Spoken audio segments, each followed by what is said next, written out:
اعوذ باللہ من الشیطان الرجیم بسم اللہ الرحمن الرحیم الحمد للہ رب العالمین والصلاة والسلام علی سید الانبیاء والمرسلین الصلاة والسلام علیک یا خاتم النبیین وعلی آلک واصحابک یا شفیع المذنبین رضیت باللہ ربا وبالاسلام دینا وبمحمد نبیا ورسولا۔ عزیزان گرامی، آپ حضرات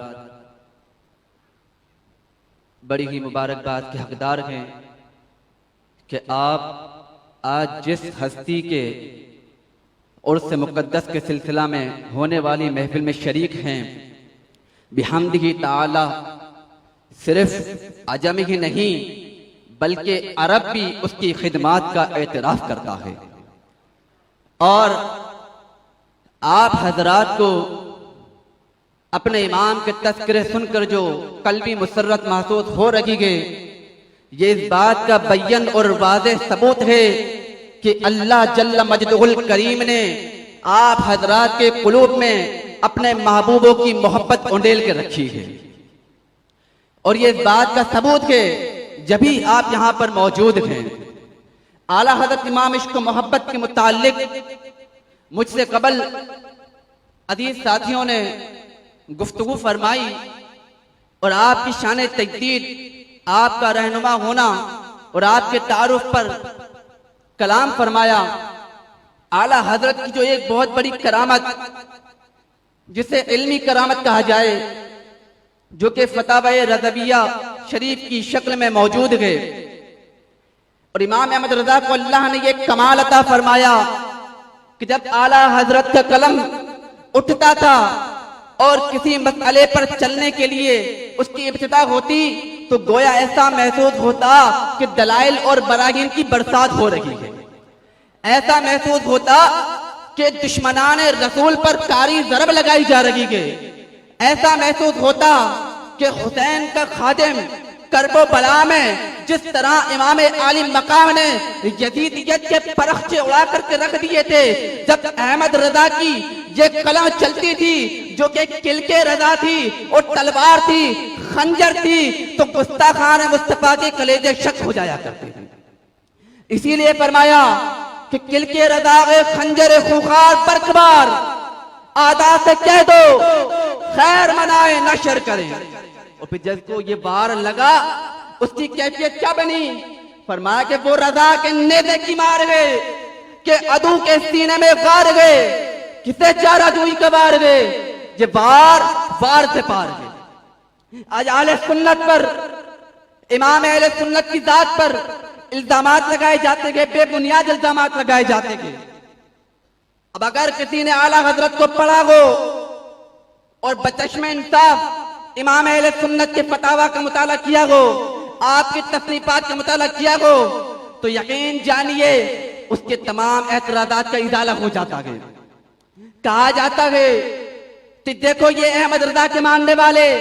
بریلوی قبروں پر سجدہ کرتے گئے، یہ تو قبر پوجے گئے، قبروں کے سامنے ماتھا ٹیکتے گئے۔ عزیزان گرامی، آج سے 100 سال پہلے 104واں عرس چل رہا ہے، 100 سال پہلے امام احمد رضا نے اپنے قلم سے الزبدۃ الزکیہ لکھ کر ان تمام باطل عقیدوں کا ازالہ کر دیا۔ سجدہ تعظیمی کا جب سوال ہوا کہ کیا سجدہ تعظیمی یہ جائز ہے یا ناجائز ہے، تو اب امام احمد رضا کا قلم جب حرکت میں آیا تو عزیزان گرامی اعلیٰ حضرت نے ابتدا کری، اور سجدہ تعظیمی پر جب لکھنا شروع کیا تو میرے امام نے 40 حدیث جمع کر دی، 40 احادیث ایک مسئلے پر احادیث، اور 150 کتابوں اور 200 نصوص سے یہ ثابت کیا کہ غیر خدا کو سجدہ تعظیمی یہ جائز نہیں، حرام ہے، اور اگر کوئی عبادت سمجھ کر کے غیر خدا کو سجدہ کرتا ہے تو وہ کافر ہو جائے گا۔ یہ واضح کر دیا مسئلہ، لیکن افسوس اس بات کا کہ لوگوں نے اعلیٰ حضرت کو پڑھا نہیں اور الزام لگانے شروع کر دیے۔ اور عزیزان گرامی، جب اعلیٰ حضرت سے سوال ہوا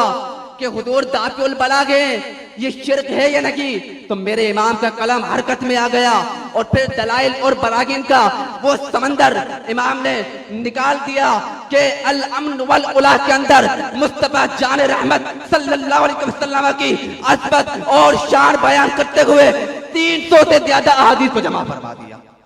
اور آپ حضرات کو مبارک ہو کہ آپ کو یقین کامل حاصل گئے. آپ ماشاءاللہ اہل سنت ہیں، یہ کوئی عام بات نہیں ہے. اس عقیدے کی اہمیت کا اندازہ اس بات سے لگائیے کہ امام احمد بن حنبل فرماتے ہیں عقیدہ اگر سنی والا ہو، اہل سنت ہو، تو اس کی شان اور عظمت کتنی ہوتی ہے. فرمایا قبور اہل سنت من الفساق، کہ اگر تو وہ فاسق ہے، عمل میں اچھا نہیں ہے، لیکن ہے عقیدے کا سنی، ہے اہل سنت و جماعت، ان عقائد پر ہے کہ جو صحابہ سے چلتے ہوئے اور تابعین تبع تابعین سے چلتے ہوئے آج تک پہنچے گئے، اگر وہ ان عقیدے پر مضبوطی سے استقامت کے ساتھ قائم ہے تو فرمایا اس کی عظمت اور شان کا عالم یہ ہے کہ قبور اہل سنت من الفساق روضۃ من ریاض الجنہ، کہ اس کی قبر بھی جنت کے باغوں میں سے ایک باغ ہوگی. اور یہ کس کی بات ہو رہی ہے؟ یہ اس سنی کی بات ہو رہی ہے کہ جو عقیدے کا سنی ہے. اس سے کوئی یہ اخذ نہ کر لے کہ اب عمل کی حاجت نہ رہی، نہیں، بلکہ جو فرائض اور واجبات ہیں وہ لازمی گئے، وہ ادا کرنے گئے، اور نوافل اور مستحبات سے درجات کی بلندی ملتی گئے، روحانیت میں اضافہ ہوتا گئے. لیکن یہ عقیدے کی اہمیت کا اظہار میں آج کر رہا ہوں، ورنہ سنی عالم اس کی شان وراء الورا، سنی پیر طریقت کی شان وراء الورا، لیکن جو بے عمل ہو، فاسق ہو، اس کی عظمت اور شان کا عالم یہ ہے کہ اس کی قبر بھی جنت کے باغوں میں سے ایک باغ ہوا کرتی. اور جو بدعتی ہے، ایک جانب بات نہیں کری، دوسرا مسئلہ بھی حل کر دیا. فرمایا وقبور اہل البدعۃ من الزہاد، کہ اگر بدعتی ہو، بد مذہب ہو، پھر گرچہ بڑا زاہد ہو، پارسا ہو، بڑی نماز پڑھتا ہو، سجدے کرتا ہو، فرمایا لیکن اگر اس کا عقیدہ درست نہیں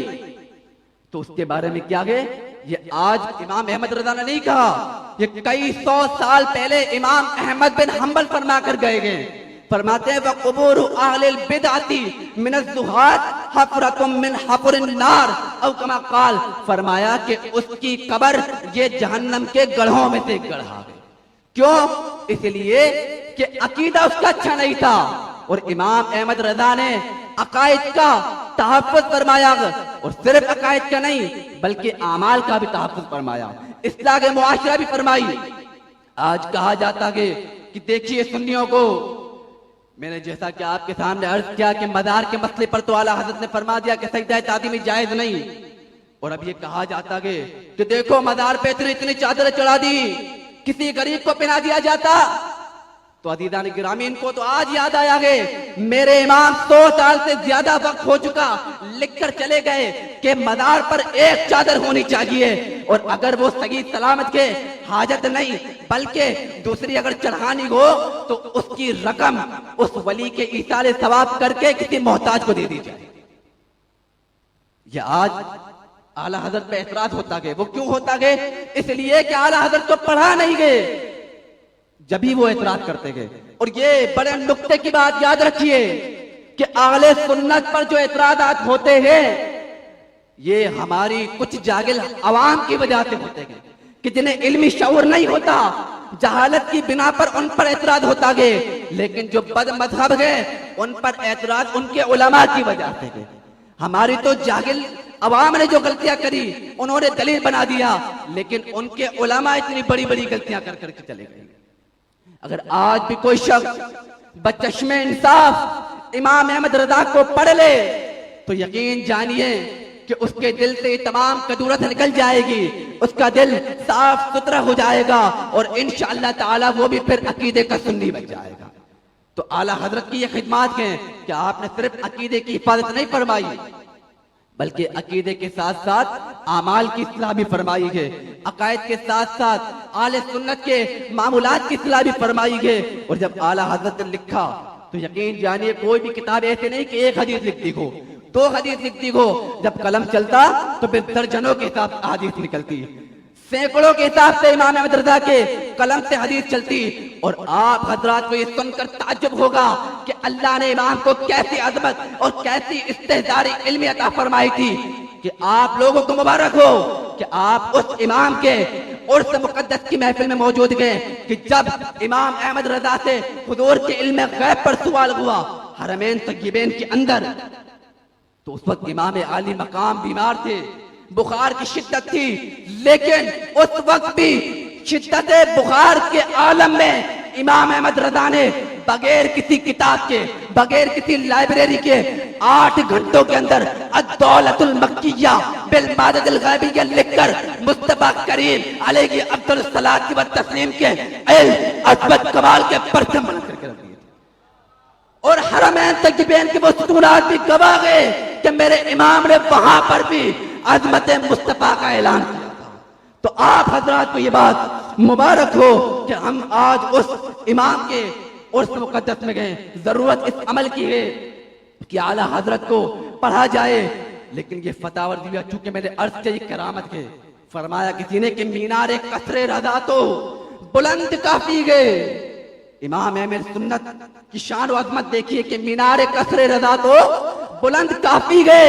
تم اس کے ایک دینے پہ چڑھ کے دکھلا دو، ایک دینے پہ۔ ارے فتاوی رضویہ تو ایک کرامت ہے، ذرا ہدایت بخشش پڑھ کے سنا دو، اس لیے کہ ہدایت بخشش پڑھنے کے لیے بھی سینے میں عشق مصطفیٰ ہونا چاہیے، تبھی آدمی کو ذوق آتا ہے، ورنہ اگر آنکھوں میں نور نہ ہو اور دل کے اندر نور نہ ہو تو پھر انہیں شان مصطفیٰ نظر بھی نہیں آتی۔ بخاری ہم بھی پڑھتے گئے، بخاری وہ بھی پڑھتے گئے، انہیں مصطفیٰ کریم کے شان عظمت نظر نہیں آتی، نفی کی نفی نظر آتی گئے۔ یہ سنی کی گئے کہ جب بخاری کھولتا گئے تو عظمت مصطفیٰ کی نعتیں پڑھتا۔ تو ہمیں ضرورت اس امر کی ہے کہ ہم اعلیٰ حضرت امام عشق محبت کو پڑھیں، اور صرف فتاوی رضویہ، صرف ہدایت کے بخشش ہی تک محدود نہ رہیں، بلکہ تحقیقات امام احمد رضا، تصنیفات امام احمد رضا کو بھی اپنے مطالعے میں لے کر کے آئیں، تاکہ کوئی بھی بد مذہب، کوئی چور ہمارے ایمان پر ڈاکہ نہ ڈال سکے۔ اللہ تعالی ہمیں عمل کی توفیق مرحمت فرمائے۔ دوران گفتگو کوئی غلطی ہو گئی ہو تو اللہ کے حضور توبہ کا میں طلبگار ہوں، اور اس سے قبل چند اشعار امام اہل سنت رضی اللہ تبارک و تعالی عنہ کی ذات کے حوالے سے کہ احمد رضا سے ہم کو محبت کل بھی تھی اور آج بھی ہے، ان سے الفت، ان سے عقیدت کل بھی تھی اور آج بھی ہے۔ جس نے رضا کا مسلک چھوڑا پھر وہ در در پھرتا رہا، پھر کے رضا سے اس کی ہلاکت کل بھی تھی اور آج بھی ہے۔ نام رضا بس کافی ہے، خام رضا بس کافی ہے، کل کے رضا کی ہم کو ضرورت کل بھی تھی اور آج بھی ہے۔ دامن رضا کا تھام کے رکھنا، مسلک رضا پہ قائم رہنا، اپنے بزرگوں کی مجھ کو نصیحت کل بھی تھی اور آج بھی ہے۔ کل کے استقلیں کو تو بنا دے، کل کے رضا میرے مولا، خام رضا کی ہم کو ضرورت کل بھی تھی اور آج بھی ہے۔ وآخر دعوانا الحمدللہ رب العالمین۔